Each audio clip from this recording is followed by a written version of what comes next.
Baik teman-teman wartawan sekalian, terima kasih atas kehadirannya dalam acara konferensi pers hari ini. Hari ini kami mendapat tamu kehormatan Kang Deddy, semua pasti sudah kenal, Deddy Mulyadi, yang selama ini begitu aktif menaruh perhatian pada kasus Vina, yaitu banyak melakukan investigasi, pertemuan-pertemuan mengenai kasus Vina ini, sebagaimana kita ketahui bersama dan kita bisa lihat di vlog-vlog dia maupun di dalam video-video yang sudah ditayangkan di media sosial. Kedatangan Pak Deddy ini tidak sendiri, tapi beliau datang bersama dengan 4 orang. Nanti kita jelaskan 4 orang ini adalah 4 orang saksi yang pernah diperiksa di Polda Jawa Barat dan juga pernah menjadi saksi dalam perkara Vina pada 2016 yang lalu. Selain 4 orang ini, kami juga kedatangan bersama dengan Kang Deddy 5 keluarga korban, keluarga daripada yang terpidana yang dituduh melakukan perbuatan pembunuhan sebagai pelaku pembunuhan Vina, yaitu diantaranya orang tua daripada apa? Eko, saya, Supriyanto, terus Sandi, terus sama Hadi Saputra. Jadi ini keluarganya ini. Bersama Kang Deddy mereka datang ke sini mengadukan bahwa menurut keterangan daripada orang tua yang 5 orang ya, berarti ya 5 orang ini, sesungguhnya mereka ini tidak pernah melakukan perbuatan yang sudah dijatuhkan hukuman kepada mereka. Tetapi mereka dulu terpaksa mengakui dalam berita acaranya karena ada penekanan, penyiksaan terhadap mereka sehingga terpaksa mengaku. Itu cerita yang kami dapatkan dari keluarga orang tua daripada 5 orang tersebut. Di samping itu ada 4 orang di sini saksi. Yang 4 orang ini adalah satu bernama Okta ya, mana Okta? Berdiri. Okta ya. Kemudian saudara Teguh. Nah, ini Teguh. Kemudian saudara Pramudia ya. Pramudia ya. Kemudian Ahmad Saibuddin. Nah, 2 di antaranya ini pada waktu 2016 dulu itu adalah pernah menerangkan hal-hal yang sesungguhnya tidak sesuai dengan yang fakta yang sebenarnya. Tapi 2 di antaranya tetap konsisten dengan apa yang sebenarnya, yaitu adalah saudara Okta dan saudara Abu Safudin. Ini konsisten 2 orang ini. Sedangkan yang Pramudia dan Teguh datang kami dan tadi bertemu di atas menceritakan bahwa sesungguhnya apa yang saya ceritakan yang dulu itu tidak benar dan bermaksud untuk mencabut semua keterangan mereka dan akan menyatakan yang sebenarnya. Sebelum Kang Deddy akan bercerita, saya jelaskan dulu bahwa dalam rangkaian peristiwa pembunuhan yang dulu dilakukan ini ada satu alibi yang sebenarnya mereka ajukan, di mana pada jam yang sama pada tanggal 27 Agustus 2016 sesungguhnya mereka adalah tidur di rumahnya Pak Lurah, Pak RT, Pak Parsen namanya, di rumah anaknya, ya, di rumah anaknya Pak RT. Pak RT-nya ada di sampingnya, Nah, jadi coba bayangkan, lebih kurang di antara jam-jam tersebut, jam 9 sampai jam 10, jam 12, itu mereka-mereka ini katanya mulanya dari awal, dari sore, dari maghrib, mereka pergi dulu ke rumah ke warungnya Ibu Nining.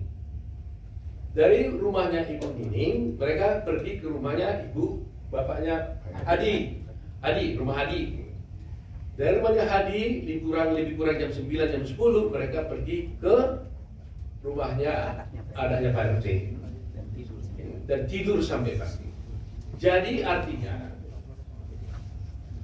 peristiwa yang dituduhkan kepada mereka itu yang terjadi di jam-jam yang sama, lebih kurang dari jam 10, jam 9, 10 sampai jam 12 itu, di hari yang sama, tanggal 27 Agustus 2016 itu, mereka itu berada di rumah RT, di rumah anaknya ketua RT. Sehingga kalau ini benar, maka berarti peristiwa mereka melakukan pembunuhan itu adalah pasti tidak benar. Mereka mengatakan, saya tanya kepada Pramudia, coba jawab, kenapa saudara Pramudia dulu kamu mengatakan bahwa kamu sebenarnya tidak benar ada di rumah itu, di rumah RT, gitu ya? Nah, sekarang dia bilang sesungguhnya tidak benar, dia ada katanya. Coba jelaskan dulu. Ya. Coba.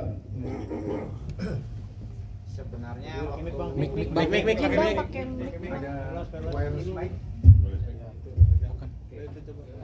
Ya itu deh.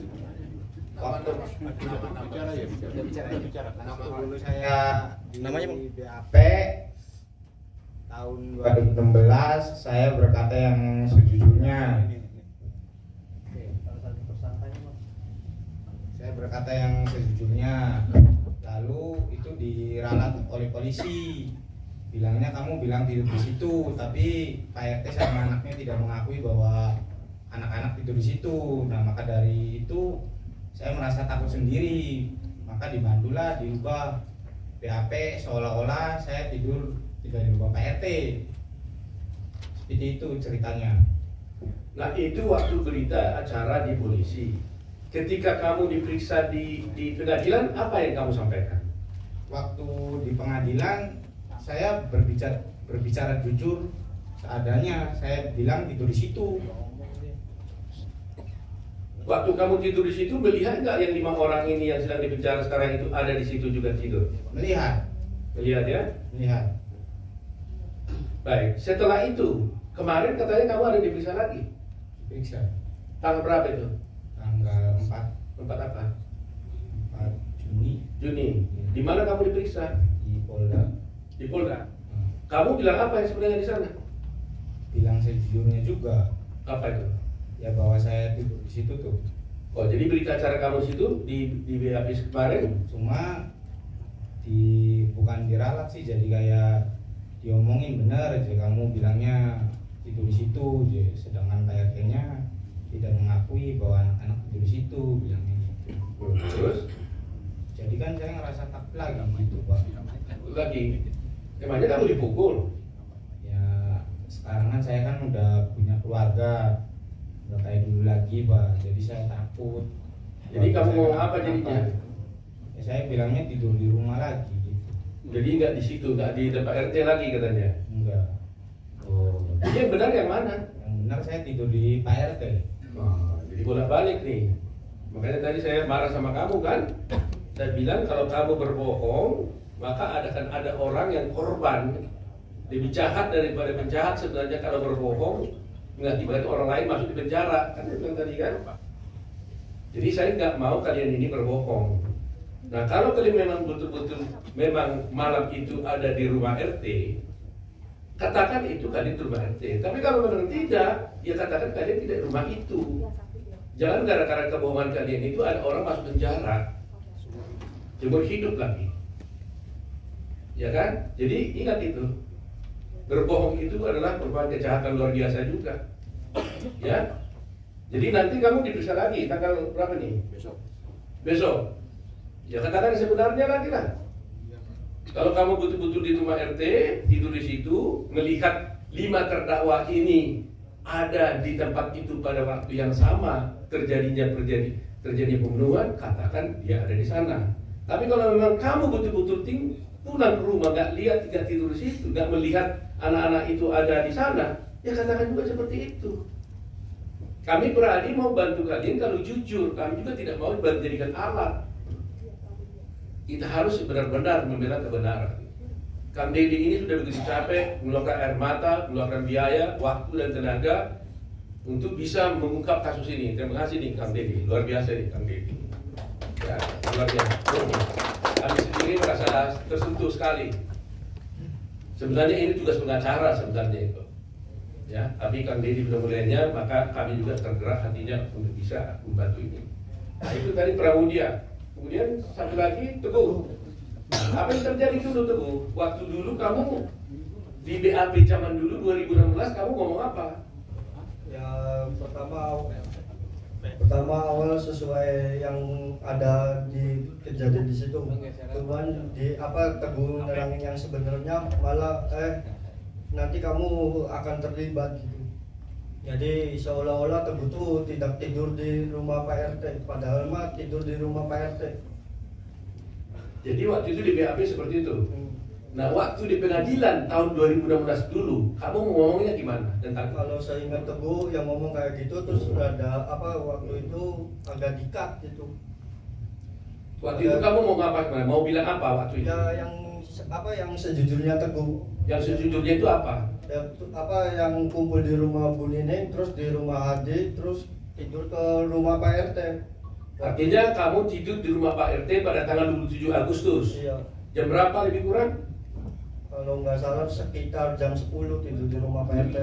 Waktu di rumah Pak RT kamu melihat nggak 5 orang terdakwa ini? Ada. Ada di situ. Siapa aja yang ada di situ? Eka, Jaya, Hadi, Supri, Eko. Eko. Iya. Saya mau tanya satu hal paling penting ini ya. Anak Pak RT ada di situ nggak? Ada. Tidur di situ? Iya.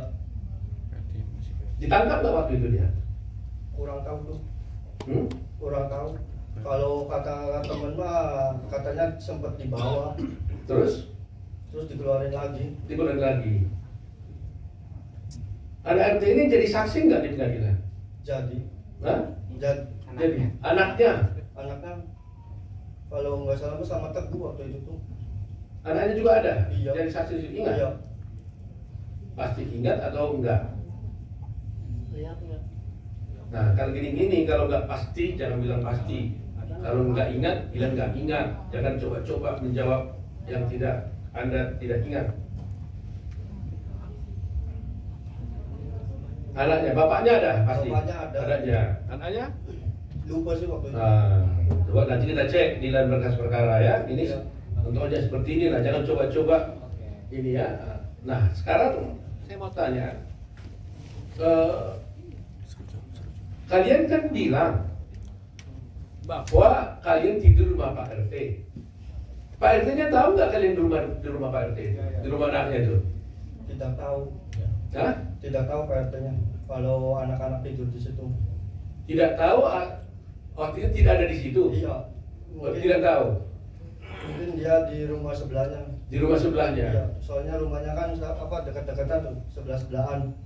Karena menurut berita acara mungkin Pak Kang Deddy bisa jelasin Pak RT ngomong apa Pak Kang Deddy ya? Iya. Jadi Pak RT-nya tidak mengakui anak-anak tidur di rumahnya anaknya Pak RT. Jadi Pak RT itu tidak mengakui kamu dan teman-temannya itu tidur di rumah anaknya. Iya. Itu berita acaranya begitu Pak RT. Iya. Padahal kalian tidur situ. Nah ini peristiwa hukum yang akan luar biasa. Pak RT tidak mengakui mereka ini tidur di rumah.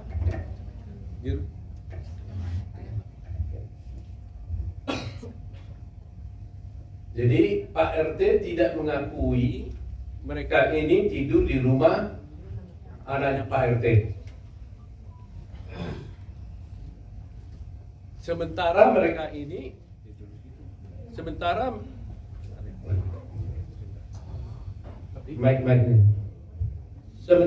mereka ini 4 orang ini mengaku tidur di rumah Pak RT pada jam yang sama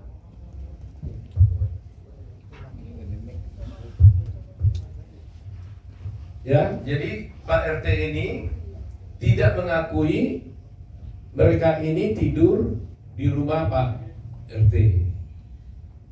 Sementara mereka ini mengakui bahwa mereka tidur di rumah Pak RT pada waktu yang sama, bersama-sama dengan 5 orang terpidana yang sekarang di dalam penjara. Ini isu sentralnya di situ. Dan 5 orang terpidana yang ada sekarang ini juga mengatakan mereka tidur di rumah Pak RT. Artinya ada 9 orang yang mengatakan mengaku tidur di rumah Pak RT. Tapi hanya 1 Pak RT mengatakan tidak tidur di rumah Pak RT. Dan anehnya anak Pak RT ikut tidur bersama mereka. Tapi cerita tentang anak RT ini sendiri kami tidak tahu. Kenapa dia tidak ikut menjadi terdakwa di sini? Karena menurut mereka sebelum ke rumah Pak RT, mereka itu sama-sama pergi ke warung ibu ini, kemudian kembali ke rumah Adi bersama-sama dengan anak Pak RT, dan kemudian tidur di rumah Pak RT. Pertanyaannya, kenapa anak Pak RT ini tidak ikut? Atau karena memang dia tidak berbuat, atau memang tidak ada peristiwa atau apa? Itu nanti menjadi bahan dari tim lawyer untuk mengusutnya. Nah, sekarang ada 5. Jadi kita tanya dulu. Okta gimana? Okta. Tadi udah ya? Nah, coba. Kamu juga tidur rumah Pak RT ya? Iya, tidur Pak. Yang rumah anaknya? Iya. Kamu juga melihat semua peristiwa itu, bahwa anak melihat bahwa 5 terpidana yang sekarang di penjara itu ada bersama kalian? Ada. Ada ya? Termasuk anak Pak RT? Ada termasuk. Nah, jadi sebenarnya Peggy ada di situ kan? Tidak ada. Peggy tidak ada? Tidak ada. Dia Peggy ada waktu itu kalian tidur bersama? Tidak ada. Kenal nggak dengan Peggy? Nggak kenal. Okta kenal nggak? Kenal karena satu daerah. Kenal, tapi waktu itu dia nggak ada tidur bersama kalian. Teguh kenal dengan Peggy? Kenal. Kenal. Cuman waktu SD aja. Tapi waktu tidur malam itu Peggy ada? Nggak ada. Nggak ada. Kalau Udin? Kenal. Kenal. Kenal.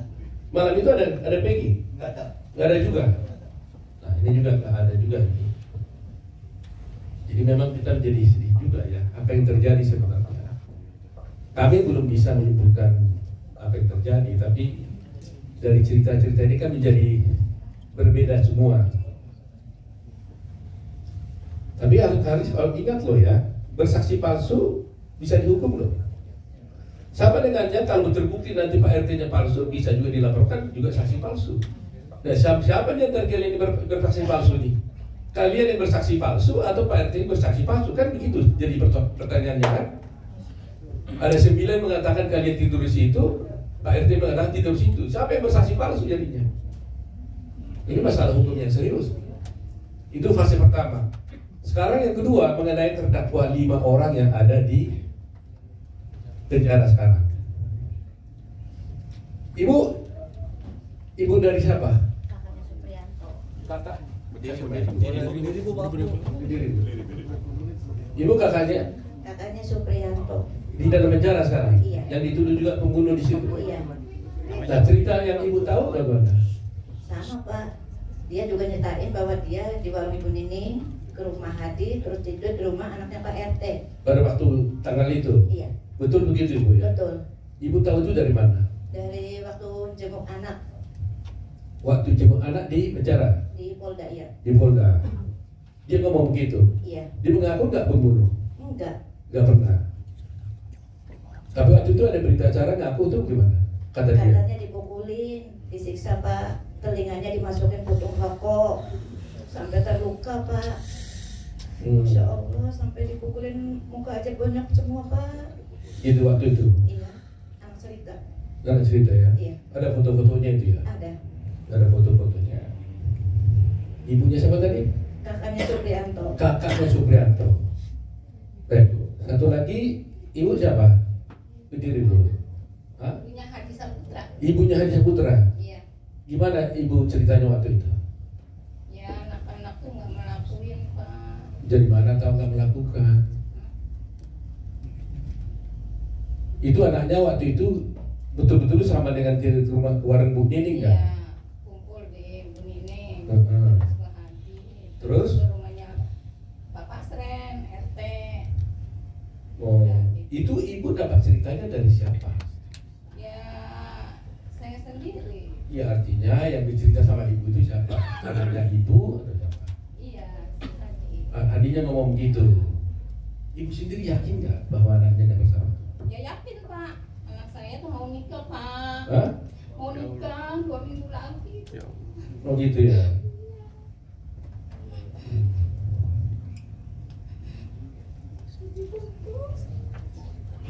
Jadi semua bilang begitu ya, bahwa sesungguhnya mereka ada di tidur di PRT pada tanggal 7.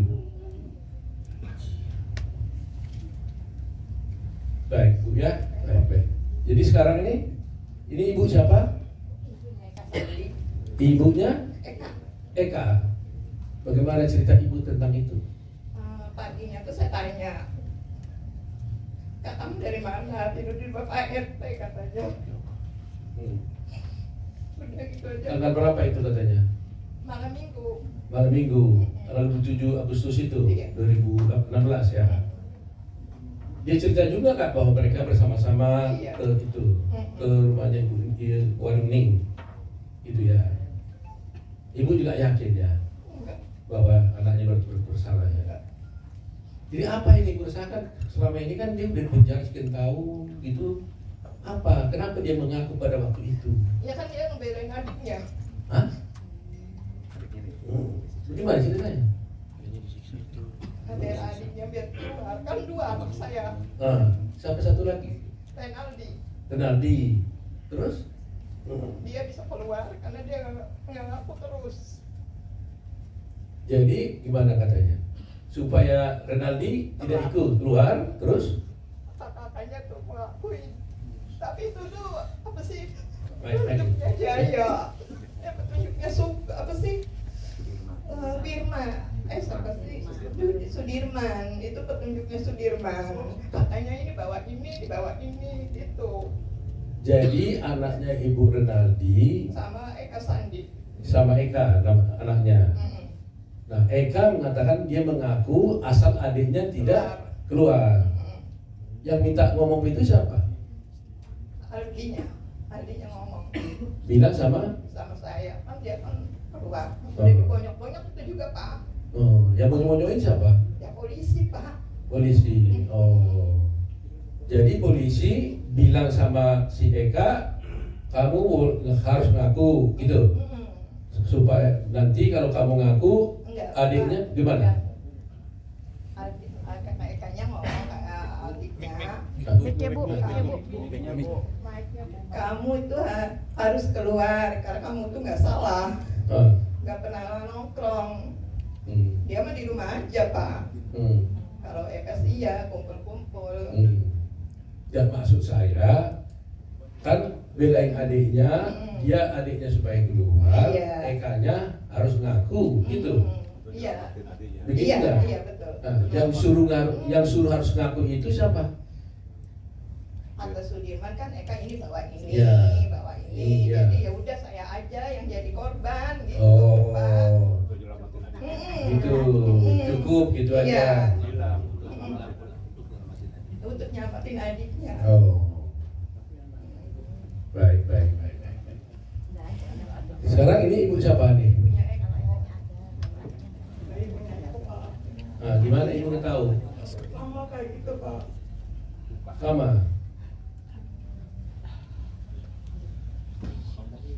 Ibunya, ini ibunya Eko ya.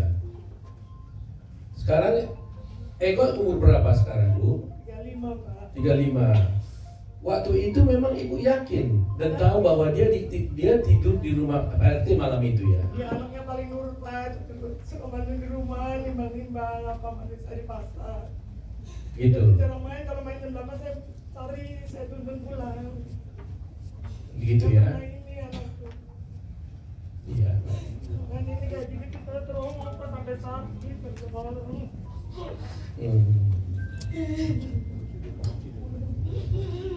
Cuci darah siapa? Dia cuci darah. Ini cuci darah. Cuci darah siapa? Ibunya sekarang cuci darah. Oh, ibunya cuci darah. Oh, aduh. Yang sampai jual rumah siapa? Ini. Ini jual rumah karena apa? Ya buat pontang-panting Pak. Buat pontang-panting ngurusin ini semua. Iya Pak. Oke. Baik, harus baiknya dulu ya. Jadi supaya masyarakat tahu kenapa ini menjadi isu penting, saya ulangi lagi ya, bahwa Vina dan Egy ya itu dinyatakan dibunuh dan diperkosa, yaitu sekitar jam 10 tanggal 27 Agustus 2016 oleh 5 orang terdakwa, 8 orang terdakwa yang ada sekarang di penjara. 1, Saka sudah bebas karena tidak dihukum seumur hidup. 5 masih ada di sana, ya. 7 masih ada di sana. Nah, padahal menurut mereka ini kelima terdakwa itu yang diwakili sekarang 5 termasuk Saka. Ya, di 6 berarti ya. Satu lagi kita belum bertemu ya.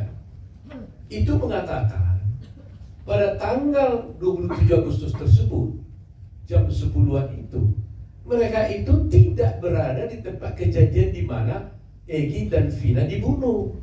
Mereka ada tidur bersama-sama. Berarti 9 orang tadi itu bersama-sama di rumah anaknya Pak RT. Jadi kalau mereka ada di rumah Pak RT pada jam yang sama itu, bagaimana mereka bisa dituduh melakukan pembunuhan di tempat dibunuhnya si Egy dan Vina? Egy ya.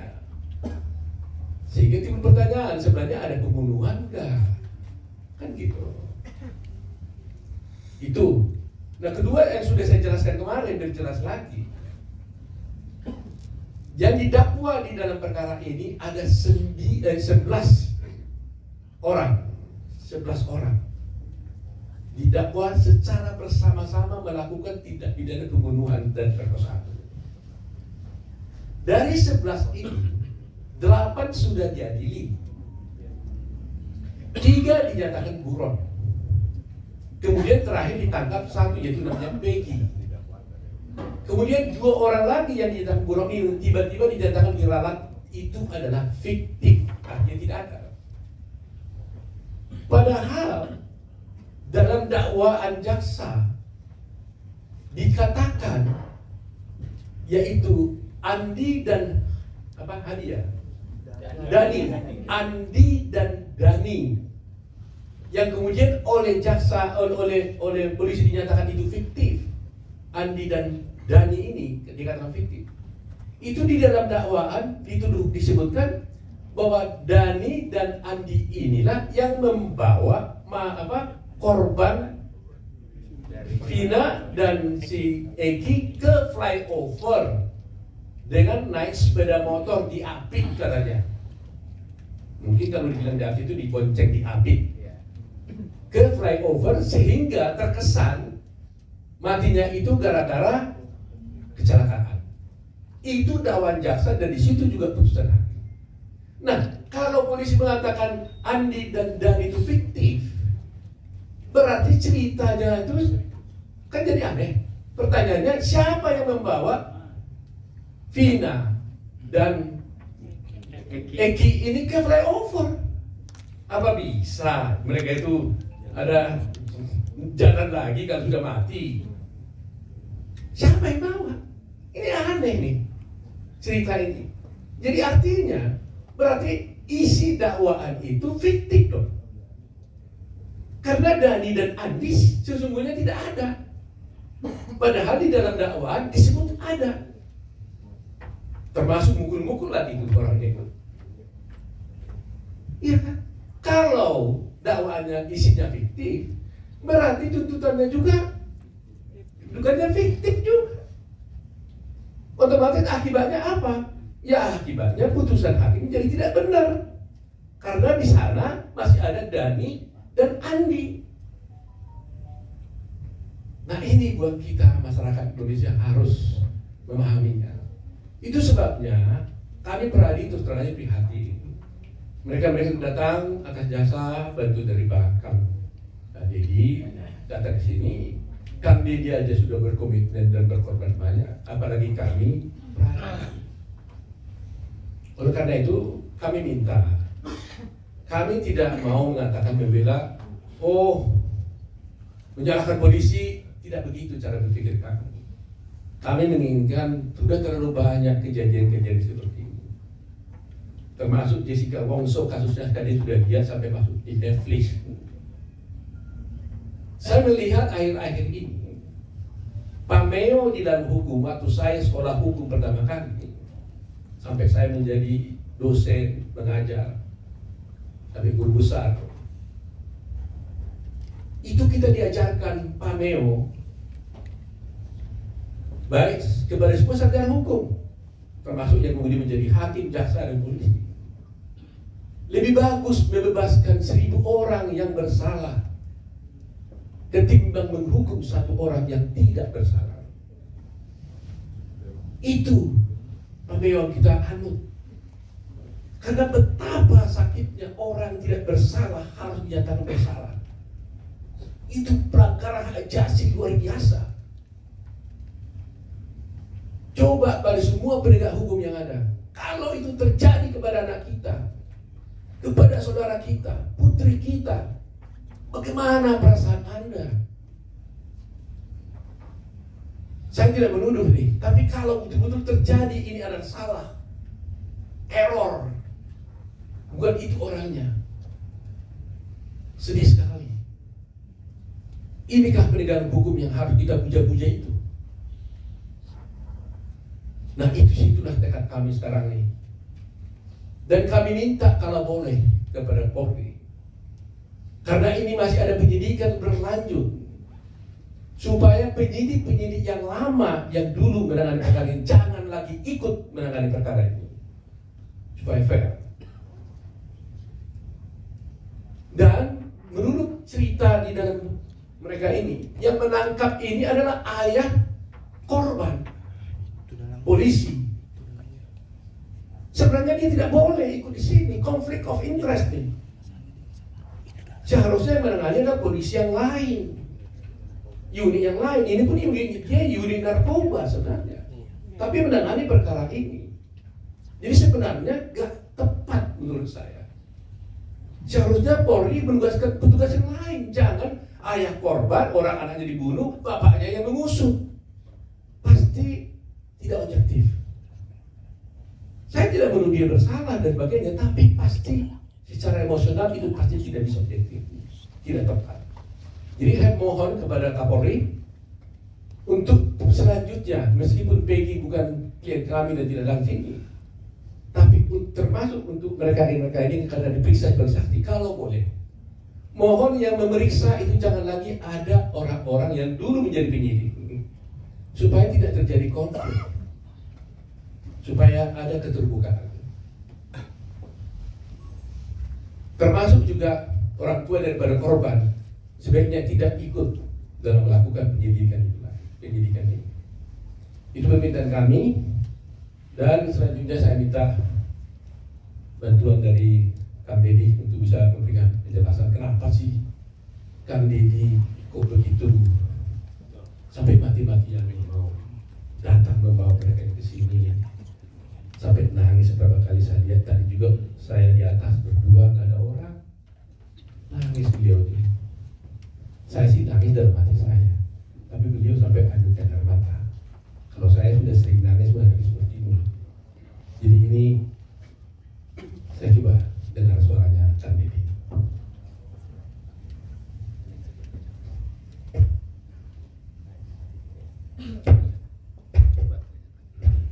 Cukup cek. Ya.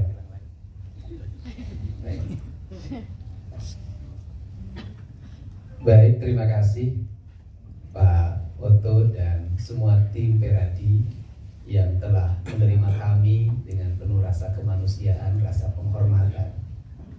Sini orang yang dalam setiap hari itu biasa berkeliling kampung untuk menemui, menyentuh, menyapa warga, dan dari setiap peristiwa yang ditemukan selalu ada cerita yang tidak pernah berhenti.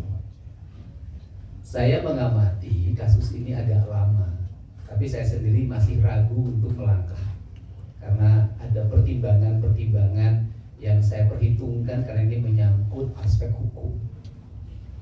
Pertama, yang saya temui adalah Ibu Titin sebagai kuasa hukum dari terpidana Sudirman dan Sakatata. Waktu bertemu Ibu Titin, ada vlognya, saya ajak ngobrol Sudirman, ibu dan bapaknya. Waktu itu dia menyampaikan pada saya bahwa Sudirman ada di rumah. Terus saya bicara juga dengan Sakatata, dia menyampaikan tidak merasa. Kemudian setelah menyampaikan tidak merasa, dia bercerita bahwa waktu itu dia pada malam kejadian itu dibonceng sama pamannya ya Sadikun untuk pergi ke bengkel nganter temennya, motornya mogok. Nah, itu catatan penting saya simpan dulu untuk tidak melangkah. Kemudian saya mencoba menemui keluarga Pina, mendengarkan. Dari apa yang saya dengarkan keluarga Pina, itu kan bercerita bahwa adiknya mengalami kecelakaan, Pina dan Eki itu ya. Kemudian diputuskan oleh Polsek itu adalah peristiwa kecelakaan tunggal dan sudah dikuburkan. Setelah itu ada yang kesurupan, namanya Linda. Jarak antara rumah Vina ke Linda ini agak jauh, hampir perjalanan 20 menit. Ketika mendengar kesurupan, itu berarti kan kakaknya Vina jalan selama 20 menit untuk menuju Linda. Saya ada pertanyaan sebenarnya di situ. Apakah yang kesurupan nunggu dulu datang direkam enggak ya? Ya, tapi kita anggap kesurupan itu ada. Dan rekamannya diberikan ke Pak Rudiana. Dan ada keanehan di situ, katanya motornya utuh, HP-nya utuh, dan dari situlah terjadi peristiwa di mana Pak Rudiana bertemu dengan Aep dan Dede. Aep Dede inilah yang memberikan penjelasan bahwa dia melihat anak-anak yang suka nongkrong di depan SMP 11 melempar, mengejar dengan 4 motor berboncengan, dan dia melihat ketika ada di warung membeli rokok dan dia melihat dari jarak 100 meter. Dia 100 meter malam hari bisa melihat orang melempar dan mengejar, dan hafal satu-satunya sampai 8 orang. Bahkan kalau Aep mengatakan Peggy pun dia tahu. Saya dari situ ya udah saya dengarkan, karena tugas saya waktu itu hanya mendengarkan. Saya tidak boleh menyimpulkan. Saya mendengarkan. Kemudian saya penasaran, saya pergi lagi ke Cirebon. Saya tanya, warung itu di mana sih? Ketika saya tanya warung yang di depan pencucian mobil, ternyata warung nasi, bukan warung rokok. Dan dia mengatakan bukanya sampai jam 4 sore. Saya geser terus ke ujung sampai ke bertemulah dengan warung Madura dekat lampu merah, tapi jarak ke tempat nongkrong sangat jauh, lebih dari 100 meter. Pada saat itu saya didatangilah Peri. Peri ngomong pada saya, tidak percaya terhadap keterangan Aep. Saya di sini, saya tidak mungkin itu Pak, itu bohong. Nah dari situ saya agak mulai, nah ini harus siapa lagi saya tanya nih. Setelah itu saya bertemu lagi dengan menemui lagi Sakatata. Bertemu Sakatata, saya pertama yang ingin saya lihat, benar nggak Sakatata ini tidak melakukan. Itu dulu satu-satu saya pengen beresin dulu Sakatata. Maka saya bertemu tiba-tiba dengan Sadikun, karena Sakatatanya berada di rumah Ibu Titin. Sadikun menjelaskan pada malam minggu itu Sakatata ngumpul di sini di rumah ini bersama beberapa temannya. Kemudian dia di situ ngobrol, dan kemudian motor temannya mogok. Ketika motor temannya mogok, maka motornya didorong, istilahnya apa? Maka istilah Cirebon itu apa? Di step, kemudian di step itu terus kemudian melingkar hampir melewati jembatan flyover. Di jembatan flyover itu Sadikun gak berani lewat karena ada polisi. Dia tidak pakai helm, tidak punya SIM. Akhirnya dia belok ke kanan. Dari ke kanan itu nyampelah ke bengkel. Saya tidak percaya, jujur aja. Maka saya ngajak rekonstruksi, walaupun saya bukan ahli bidang itu. Ayo kita mulai dari sini. Dan saya tidak memberitahu siapapun. Ayo kita rekonstruksi. Itu yang motornya mogoknya datang, kemudian didorong, betul, dan belok ke kanan sampailah ke bengkel. Tiba-tiba saya ke tempat bengkel itu, saya bertanya langsung yang punya bengkelnya itu. Dia mengatakan betul pada malam itu ke sini. Setelah itu siapa lagi? Yang bawa motornya siapa? Sekarang lagi kecelakaan, kakinya patah 4. Saya temuin lagi. Ketika kemudian dia menjelaskan malam minggu itu betul Saka Tatal itu kesini bersama saya. Saya kan kalau melihat orang bohong, tiba-tiba ditanya, sama kan tidak bohong ke saya. Siapa sih yang bisa membuat rencana? Kan pasti ada selipnya. Belok jalan dan kemudian dia katakan saya lurus pak. Lihat polisi ada di situ, tapi memang tidak lihat mayat korban. Saya lewat. Sudah. Artinya dari situ saya sudah meyakini ini Saka Tatal nggak salah. Nah, setelah itu maka saya ingin yang kedua, yaitu membuktikan bahwa terdakwa yang lain salah nggak sih dalam pandangan objektif saya, gitu loh. Maka saya tiba-tiba kan ada, ini belum saya vlog sampai hari ini, orang yang datang ke saya, Pak, saya mau ngomong sekarang. Kenapa, Pak? Pada malam itu jam 9 lebih saya mau ke rumah sakit, Pak. Ibu saya dirawat di rumah sakit. Saya keluar rumah, anak-anak ada, Pak. Di rumah, di warung Bu Nining dulu, di warung Bu Nining, terus kemudian mereka itu ada di rumah Pak RT. Saya siap bersaksi di pengadilan. Saya siap di BAP. Saya makin pede kan, oh ini kayaknya enggak, ini bener nih. Ketemu lagi sama yang punya warung di depan cuci mobil tuh. Kemudian dia mengatakan saya yang jualan nasi, bukanya sampai jam 4 sore. Tidak mungkin saya beli rokok di tempat saya. Nah, setelah itu lagi kemudian masih banyak loh, bertemulah saya dengan Pramudia kan tadi sudah mengatakan jelas. Kemudian saya bertemu dengan semuanya, saya mendengarkan. Setelah saya mendengarkan, ya akhirnya saya berkesimpulan bahwa tidak mungkin orang melakukan pembunuhan, pemerkosaan pada waktu yang sama dengan posisi yang berbeda. Tetapi saya menyampaikan, kalau debat kita terus-terusan di medsos, kalau debat kita terus-terusan di TV, nggak akan pernah selesai masalah mereka. Saya khawatir ketika isu ini menurun, tidak jadi perhatian publik, nasib mereka nggak ada yang ngurus. Apa sih yang dibutuhkan dari para terpidana ini adalah PK dengan adanya novum baru. Maka saya sampaikan, sudahlah.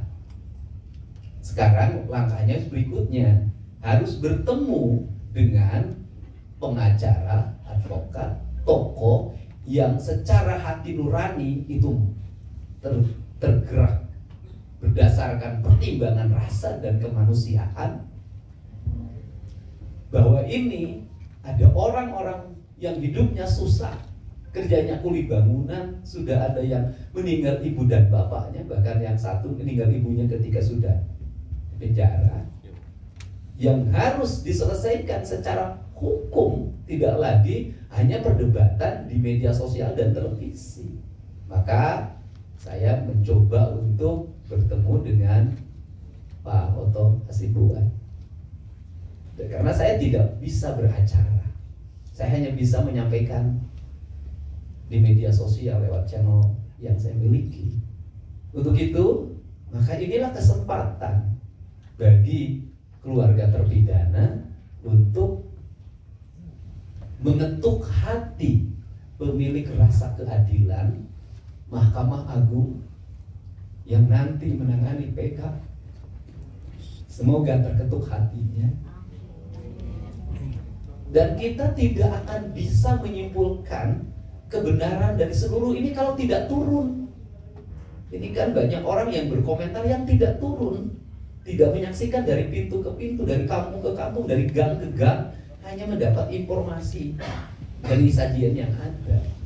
Sehingga pada saat ini saya menyerahkan sepenuhnya nasib dari kelima terpidana ini kepada Pak Oto Hasibuan. Semoga Allah memberikan jalan. Amin. Kebenaran